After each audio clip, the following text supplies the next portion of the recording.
We have domestic slave and we have the field slaves. The field slave work at farm, while the domestic slave work at home. And they call them the macrons, the overage, because they are old already. So they have to be staying at home.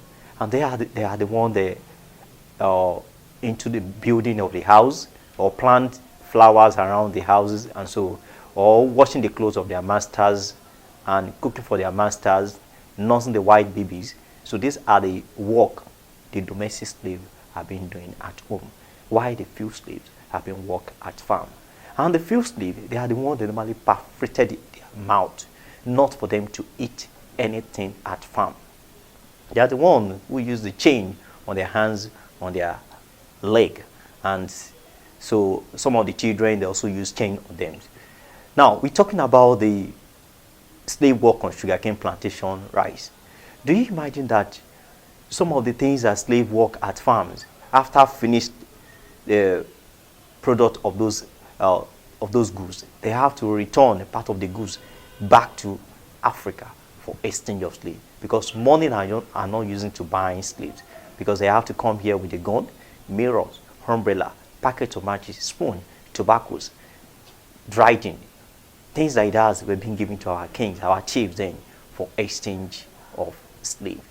Missionary later came, but missionary tried and fight the abolition of the slave trade.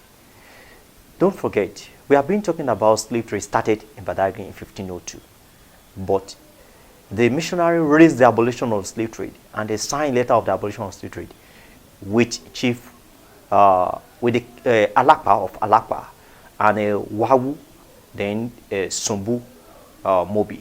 They are the people, the three people that signed the letter of the abolition of slave trade in March 1852. That's the first abolition of slave trade in Badagry. But slave trade finally stopped in Badagry in 1888, and it lasted for 400 years in Badagry.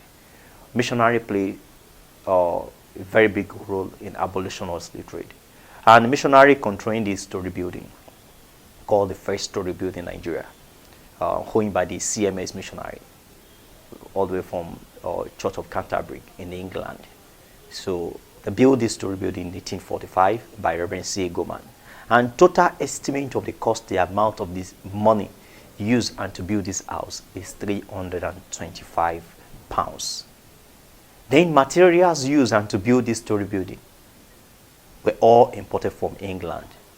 Materials supplied by a company in England called the Sheffield Department, supplying them all the materials used for the construction of this story building in 1842, because materials were imported in 1842, but they completed the story building in 1845. That means they laid the foundation of this story building in 1842, and the story building completed in 1845 by the Reverend called Reverend C.A. Goman, Reverend Charles Andrew Goman. We have 6 bedrooms inside of this story building. We have 2 sitting rooms inside of this story building, and we have the 4th store inside of this story building. So we have the materials like a bond brick used for the setting of the foundation of this story building, and we have the materials used for the roofing of the building called the iron corrugated sheet, and we have the plank used for the decking of this story building. So all those materials, the nails were imported from England. They borrowed some of our own materials for the building of this house. We use raffias and to build house then in Badagry. So they borrowed the raffias for the partition of these rooms, and they also use raffias like bensos. And that's materials used for the building of this house. But inside of this story building, we're going to see in the pictures picture of a painting of a tree called the Agia tree, because they are talking about that is where the gospel started in Badagry, and that's where they preached the gospel of Christianity in Badagry. The name of the tree called Agia tree.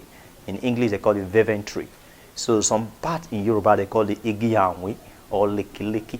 So a black something like this, when you broke it, there's a brown something inside it. So